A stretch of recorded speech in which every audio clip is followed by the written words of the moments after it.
ఇప్పుడే జీ5 app download చేయండి. చూడండి మీ ఫేవరెట్ టీవీ షోస్ ఎప్పుడైనా ఎక్కడైనా. కేవలం పెళ్లి బట్టల కోసమే ప్రత్యేకంగా అన్నమాట. ఆల్రెడీ మన షాప్లో పెళ్లి బట్టలు అమ్ముతున్నాం కదా, ఇప్పుడు దీని ప్రత్యేకత ఏంటి? ఈ షాపులో కంచి నుండి అమ్మవారి విగ్రహం తెప్పించి మేడం గారు ప్రతిష్ఠ చేయిస్తున్నారు. ఆ షాపులో పెళ్లి బట్టలు కొంటే ఆ జంట కలకాలం చల్లగా ఉండాలని చెప్పి ఆ బట్టల్ని అమ్మవారి ముందు పెట్టి ప్రత్యేకంగా పూజలు చేయించి వారికిస్తారు.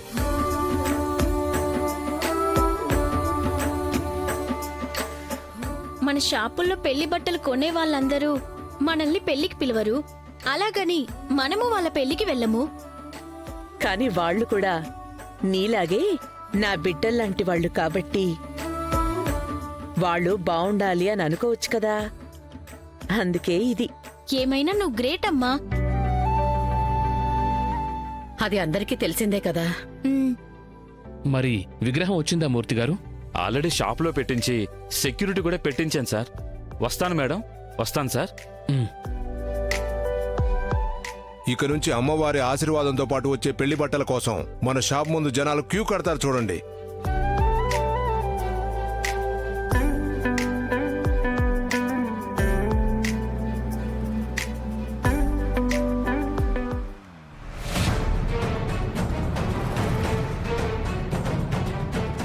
డ్రైవర్, కారా పోయా,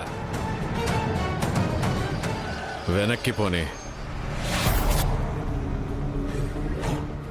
ఏమైంది సార్? నువ్వు దిగవయ్యా.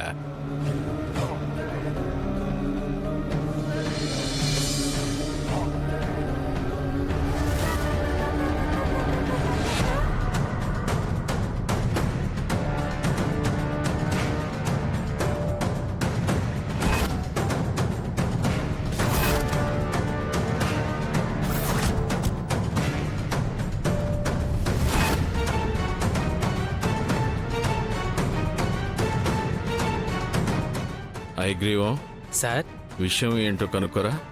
అలాగే సార్. రాజ్కోట్ సిల్క్స్ వారి కొత్త బ్రాంచ్ అంట. ఎవరైనా వాళ్ళ షాప్లో బట్టలు కొంటే లాభం ఎంతొస్తుందో చూస్తారు, కానీ ఈవిడ మాత్రం శుభం జరగాలని కోరుకుంటుంది. అదే రాజ్కోట్ సిల్క్స్ అంటే ఆనంద భైరవి గారంటే. మా అమ్మాయి పెళ్లి బట్టలు కూడా ఇక్కడే కొంటాం. ఏంటమ్మా స్పెషల్? ఆనంద భైరవి గారు కొత్త షాప్ ఓపెన్ చేస్తున్నారండి. అవునా? పెళ్లి బట్టలు అమ్మవారి ముందు పెట్టి పూజ చేసి ఇస్తారంట. ఓ, వెంటనే ఈ విషయం సార్కి చెప్పాలి. థ్యాంక్స్ అండి. ఉమ్. సార్, ఆనంద భైరవి కొత్త షాప్ ఓపెన్ చేస్తున్నారంట. ప్రత్యేకత ఏంటంటే సార్, పెళ్లి బట్టలు అమ్మవారి ముందు పూజ చేయించి ఇస్తారంట.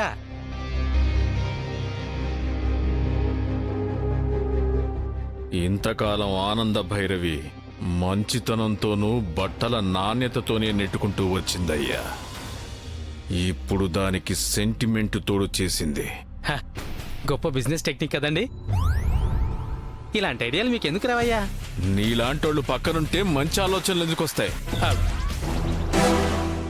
నా మీద సెటైర్లు వేయడం కాదు సార్, ఆ హోల్డింగ్ చూసిన తర్వాత జనాలు రేపు షాప్ మీద ఎగబడిపోతారు. దాని సంగతి చూడండి. చూస్తా చూస్తా.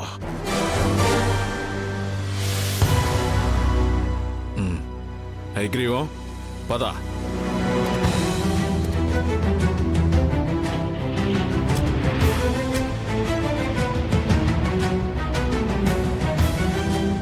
పదవే, ఈ విషయం మన కాలనీలో అందరికీ చెప్దాం. అలాగే.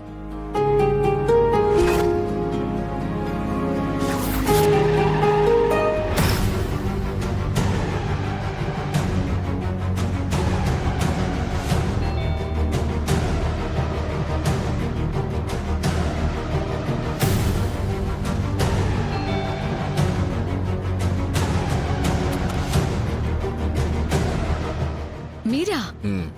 రండి. పదమ్మా. ఐగ్రీవం, రావయ్యా. అలాగే సార్.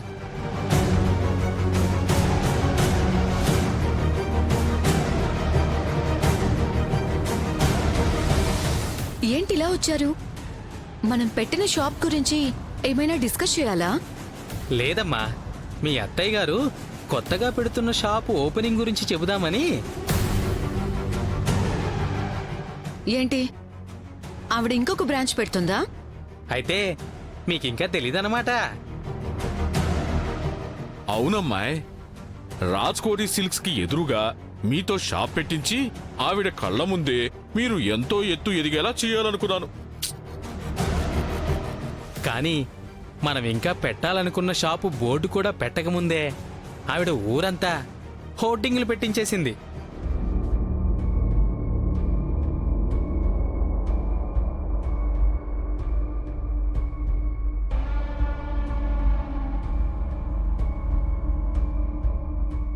చీర కొంటే జాకెట్ ఫ్రీ ఇస్తామంటేనే ఎగబడిపోతారు ఈ జనం. అలాంటిది కంచి నుంచి తెచ్చిన అమ్మవారి దగ్గర బట్టలు పెట్టి పూజ జరిపించిస్తాము అంటే భక్తితో పిచ్చెక్కిపోయి వెర్రెత్తినట్టు ఆ షాప్ మీద పడిపోతారు జనాలు. అప్పుడు రాజ్కోటి సిల్క్స్కి ఆపోజిట్లో మనం షాపు పెట్టినా ప్రస్తుతం మా అయ్యగారు షాపులో ఈగలు తోలుకుంటున్నారు కదా, మీరు కూడా అదే చేయాల్సి వస్తుంది.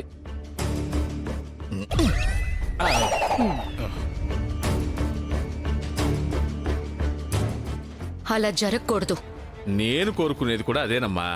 కానీ ఏం చెయ్యాలో అర్థమయ్యి చావట్లేదే. అందుకే కదా నీ దగ్గరకు వచ్చింది. సేల్స్ పెంచుకోవడం కోసమే ఆ ఆనంద భైరవి ఆడుతున్న డ్రామా అని మనం ప్రచారం చేస్తే మార్కెట్లో ఈయన మాటకి అంత విలువ ఉందనుకుంటున్నారా ఏంటి? ఆనంద భైరవి మాట అంటే ఇంట్లో వాళ్ళకి గౌరవం, జనానికి నమ్మకం. ఆ నమ్మకాన్ని కదిలించే శక్తి మనకు లేదు. మరేం చేద్దాం? ఏం చేద్దాం?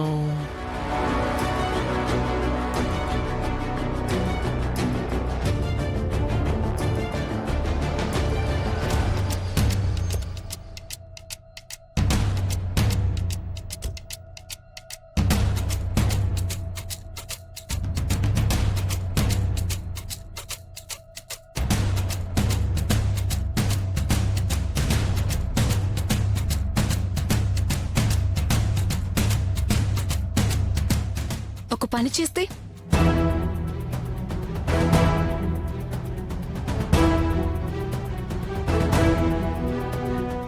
ఆవిడ తెప్పించిన అమ్మవారి విగ్రహం ఉంటేనే కదా సెంటిమెంట్.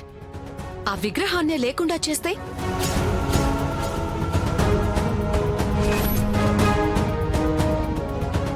పెళ్లి బట్టలు ఎక్కడైనా కొనుక్కోవచ్చు, కానీ అమ్మవారి విగ్రహం దగ్గర పెట్టి పూజ జరిపిస్తామన్న మూలంగానే రేపు జనాలు ఎగబడతారు.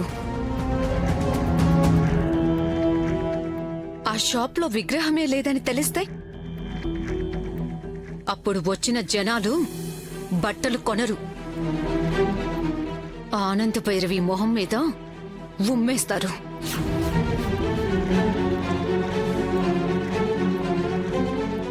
కరెక్ట్ అమ్మా.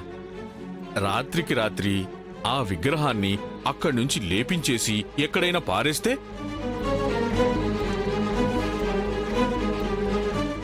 పారేయటం కాదు, నిమజ్జనం చేసేయాలి. అంటే నీటిలో పడేయాలి. ఓ ఏం పడేయాలి?